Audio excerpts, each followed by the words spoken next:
ভাগ্য করে তো শ্বশুর বাড়ি গিয়েছিলাম। দূর মুখ করা বিল বিল করে কি বলছিস রে? না, এই বলছিলাম যে শ্বশুর মশাইকে তো কই দেখতে পাচ্ছি না। ওই তো দরজা খুলছে, আসছে মনে হচ্ছে। শালা হারামির জামাই এসে হাজির, আবার কতদিন থাকবে কি জানি। আয়, তোরা ভেতর আয়। তো শ্বশুর মশাই কেমন আছেন? শালা হারামির জামাই এখানে বসে বসে খাবে। শ্বশুর মশাই আপনি কিছু বলছিলেন? না না বাবা জীবন, বলছিলাম তোমরা বসো, তোমার শাশুড়িকে ডেকে দিচ্ছি।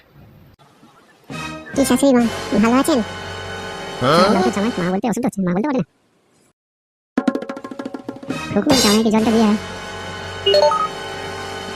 কই গো, জল মিষ্টিটা খেয়ে নাও। তুমি গ্লাসটা ফেলে গেল?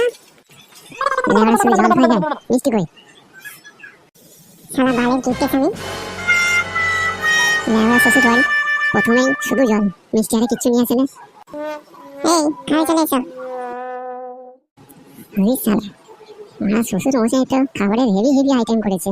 ইলিশ মাছ, খাসির মাংস, মাছ ও আরো কত কি, আজকে খেয়ে ফাটিয়ে দেবো। জামাই কি ভাবছো?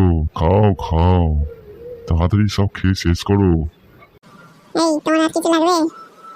খাসির মাংস যদি থাকে আরো 2-4 পিস দাও, খাই, বেশ ভালো হয়েছে।